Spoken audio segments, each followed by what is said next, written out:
Hey, this is Minute Book Reports, and I just finished reading Ready Player One. If you want the quick summary, I did one of those drawing videos, but this is sort of a discussion video after reading it, and it got me thinking about online relationships and friendships, and can you actually be friends with people online, or do you need to actually see them, like in physical space. So I played video games before, but mostly just for fun. But I did play one sort of competitive game. It's called Team Fortress 2.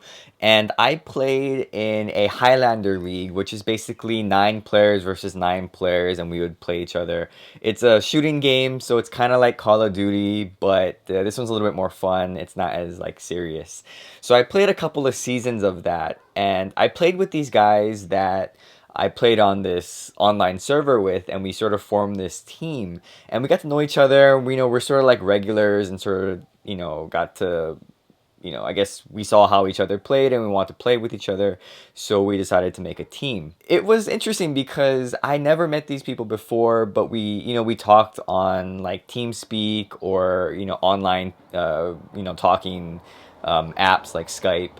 And over that season, that first season that we played, it was interesting because we did become sort of friends, even though we weren't in the same like space. We were just like online friends, I guess.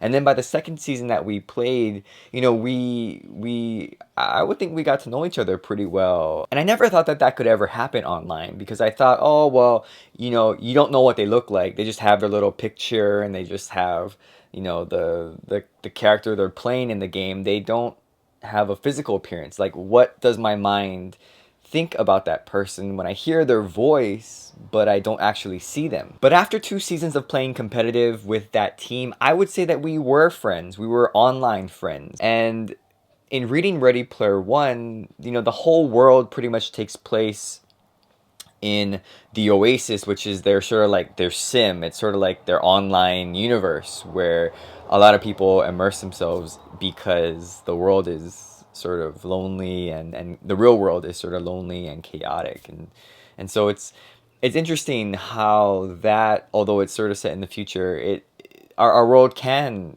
kind of become like that even now, and maybe that's where we're headed. I'm not really sure, but I guess it got me thinking about what it takes to be friends, and are there real life friends and online friends, or are they the same thing? Like, can you become friends with people just being interacting online? And I think that Ready Player One sort of explores this idea and reveals that you can become friends online, although they do end up meeting at the end to, I guess, solidify that friendship. I heard someone say that to become friends, all you need is unscheduled, consistent times where you run into the person.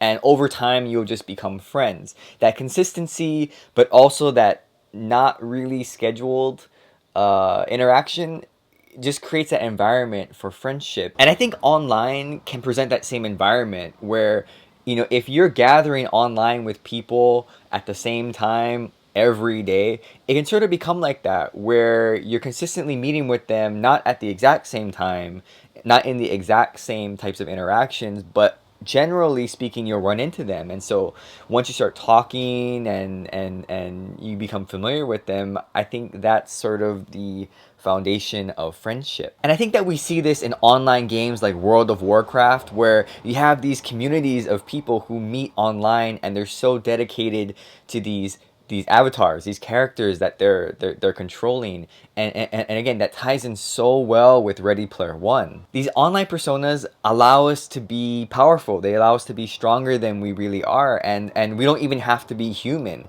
We could be animals or elves or giants or wizards, and that's okay, because in the context of that environment, everyone is not who they are appearing to be. It's kind of like Halloween. And this idea of online personas isn't just gaming related too. It's also with social media, where we can sort of create our character on who we are online. You look at the Facebook wall, right? You're allowed to control what you post and what you share, which is a really great thing, because you want to share the highlights of your life, the high moments, and the moments that are worth sharing with your friends and family. But at the same time, those moments can become defining for us and our character, and soon it seems like our lives are that. just a bunch of highlight reels. And where this becomes dangerous is when we start comparing our highlight reels to other people's highlight reels, and we start to wonder, how come my life isn't like that? Why didn't I get to go on that trip? Or why don't I have this? And that can become dangerous. Ready Player One also talks about online relationships, because Parsifal and Artemis sort of have this thing as they get to know each other over time. And I guess for a while that turns out to be okay, but then there's these few chapters in the book where it just sort of starts to unravel, and you sort of feel for Parsifal, because it's so sad to watch it all sort of dissipate.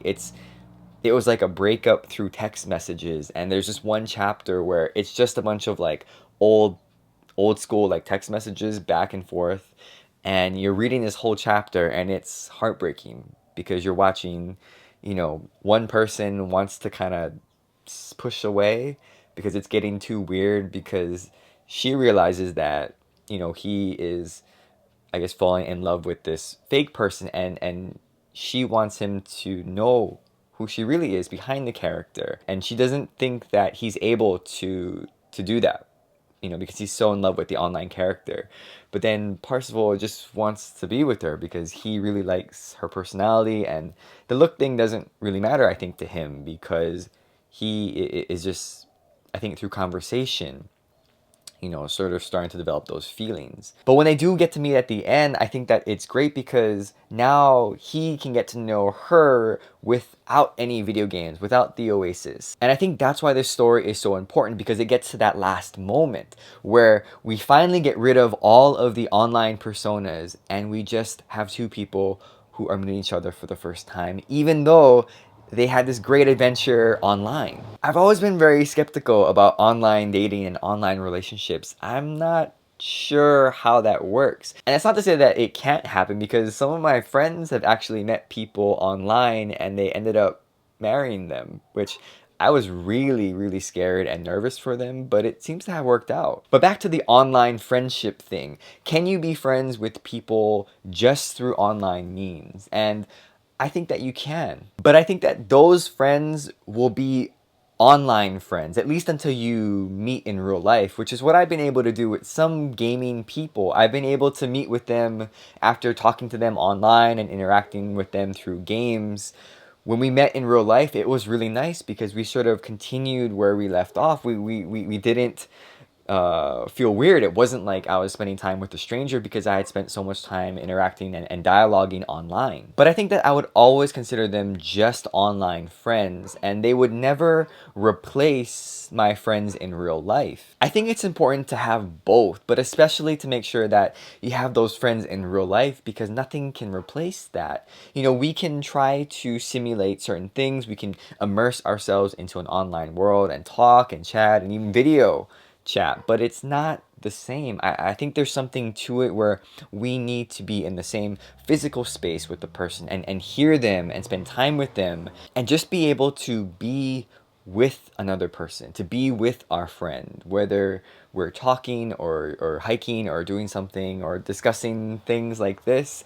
I think it's important that we're just with them, and nothing can simulate that. I think that we're social creatures, and there's tons of books about that, that concept, that idea.